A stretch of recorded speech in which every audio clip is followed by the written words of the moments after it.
Hello friends, welcome to my channel.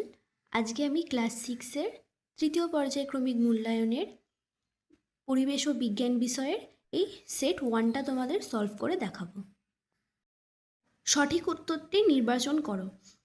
একেরটা বলেছে, কুয়ো থেকে জল তোলার সময় যে সরল যন্ত্র ব্যবহার করা হয় তা হলো অপশান নাম্বার সি, কপিকল। জীব ও জ্বরের মধ্যবর্তী পর্যায়ের বস্তু হলো অপশান এ, ভাইরাস। তিনেরটা বলছে, কোন মশা ম্যালেরিয়া রোগের জন্য দায়ী? অপশন বি, স্ত্রী অ্যানোফিলিস মশা। 4 বলছে, একটি জৈব অভঙ্গুর বর্জ্য পদার্থের উদাহরণ হলো অপশন এ, ইনজেকশনের সিরিঞ্জ। 5, প্রদত্ত কোনটি অধাতু কিন্তু তাপের সুপরিবাহী? অপশন নাম্বার ডি হচ্ছে গ্রাফাইট। 6, ঘড়ির কাঁটাগুলি একই সরলরেখায় আসে? Option number B, 6টায়। 7, হাততালি দেওয়ার সময় কোন শক্তিতে রূপান্তরিত হয়? অপশান সি, যান্ত্রিক শক্তি। মানুষের হাত? অপশান নাম্বার সি, তৃতীয় শ্রেণীর লিভার। স্পাইরোগাইরা হলো অপশান ডি, শ্যাওলা। অরিজিন অফ স্পিসিস পুস্তকটি কার লেখা? Option number C, Charles Darwin. 11টা বলছে, প্রদত্ত কোন বর্জ্য পদার্থটি কিছুদিন রেখে দিলে সহজেই মাটিতে মিশে যেতে পারে? অপশান নাম্বার বি, পটলের খোসা। 12টা বলছে, পদার্থের যে ক্ষুদ্রতম কণা রাসায়নিক বিক্রিয়ায় অংশ নেয় তাকে বলে? অপশান নাম্বার বি, পরমাণু।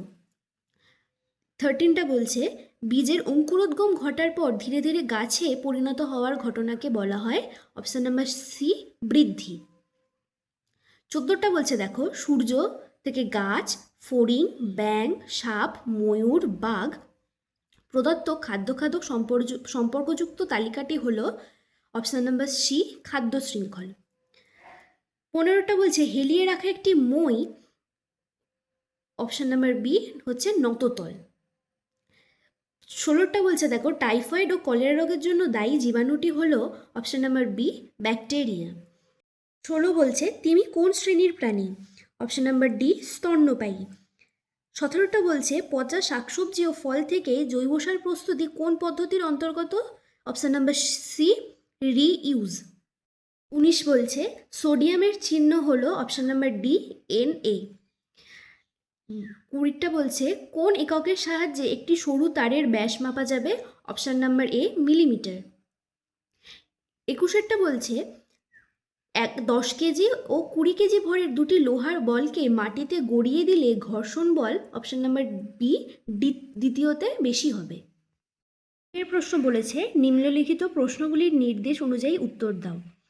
এর একেরটা বলেছে, যে বিন্দুকে কেন্দ্র করে লিভার অবাধে ঘুরতে পারে তাকে আলম্ব বিন্দু বলে। 2 নম্বর, শামুক, ঝিনুক প্রভৃতি প্রাণী মোলাস্কা পর্বের অন্তর্গত। 3 বলছে, ফুলের মধ্যে যে মিষ্টি রস থাকে তাকে নেকটার বলে। 4 নম্বর, পচা ফল হলো এক প্রকার জৈব ভঙ্গুর বর্জ্য পদার্থ। বিয়েরটা বলেছে, স্তম্ভ মেলাও। বাম স্তম্ভ, ডান স্তম্ভ। সেলাই মেশিন হবে জটিল যন্ত্র, গোলকৃমি হবে অ্যাক্স হেলমিনথিস, ট্যাপেটাম লুসিটাম হচ্ছে বাঘের চোখ, প্রত্যাখ্যান করা হচ্ছে প্লাস্টিক প্যাকেট। 2 এর সি বলেছে, সত্য অথবা মিথ্যা নির্বাচন করো। 1 নম্বর, ওজোন গ্যাস ত্রিপরমাণুক, সত্য। 2, কোনো বস্তুর ভর মাপার জন্য সাধারণ তুলাযন্ত্র ব্যবহার করা হয়, সত্য। 3, টারবাইন ঘুরিয়ে যান্ত্রিক শক্তির রূপ বদলে বিদ্যুৎ শক্তি পাওয়া যায়, সত্য। 4, H2SO4 অণুতে পরমাণু সংখ্যা 7টি, সত্য। 5, আলোকবর্ষ একটি মৌলিক একক, সত্য। 6, ঘর্ষণ বল যে দুই তলের মধ্যে ক্রিয়াশীল সেই তল দুটি প্রত্যেকে আলাদা আলাদাভাবে একে অপরকে ঘর্ষণ বল প্রদান করে, সত্য।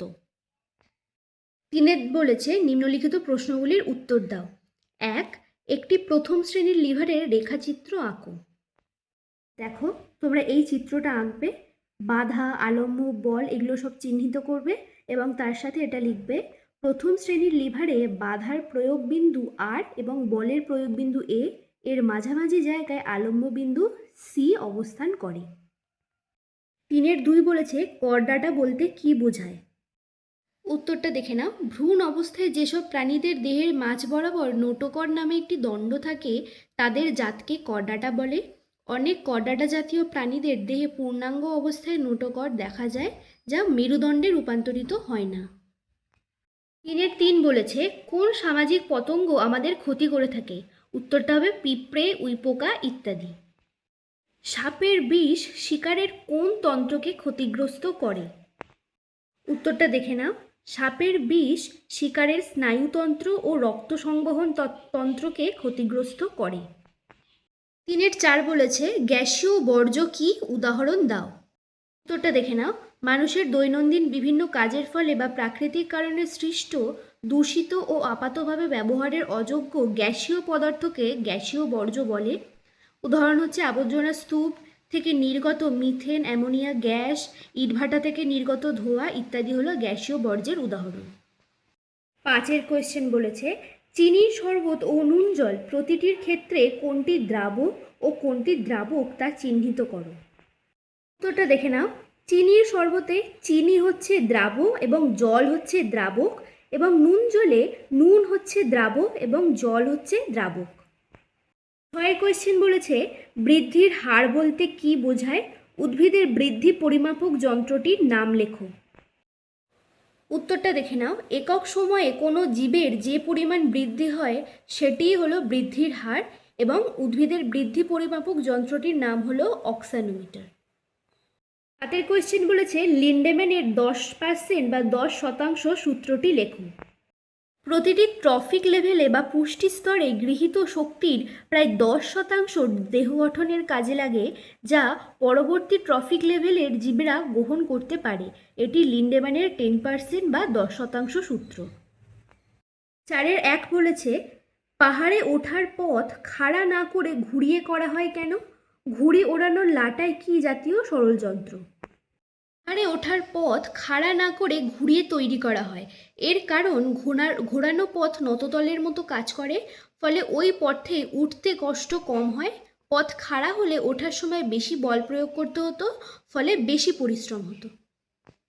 ঘুড়ি ওড়ানোর লাটাই হচ্ছে চক্র ও অক্ষদণ্ড শ্রেণীর সরলযন্ত্র। 2 কোয়েশ্চেন বলেছে রোহিণী কাকে বলে? উদাহরণ দাও। দেখো, কাষ্ঠল অংশ কম থাকায় যে সমস্ত উদ্ভিদের কাণ্ড খাড়াভাবে থাকতে পারে না, কোনো অবলম্বন বা আশ্রয়কে কাণ্ড, মূল বা আকর্ষণের সাহায্যে আঁকড়ে ধরে ওপরের দিকে ওঠে ও বৃদ্ধি পায়, তাদের রোহিণী বলে। রোহিণীর উদাহরণ হচ্ছে লাউ, কুমড়ো, মটর ইত্যাদি। 3 বলেছে পরিযায়ী পাখি কাদের বলে? দুটি পরিযায়ী পাখির নাম লেখো। দেখো, যে সকল জীব, তোমরা এখানে জীব লিখবে না, তোমরা লিখবে পাখি। যে সকল পাখি শীত পড়লে শীতের দেশ থেকে গরমের দেশে চলে আসে এবং শীত কাটলে আবার আগের জায়গায় ফিরে যায়, তাদের পরিযায়ী পাখি বলে। দুটি পরিযায়ী পাখির নাম হলো খঞ্জনা এবং কাজল পাখি। 4 বলেছে হাসপাতালজাত বর্জ্য পদার্থগুলির নাম লেখো। চটের তৈরি ব্যাগ কী ধরনের বর্জ্য পদার্থ?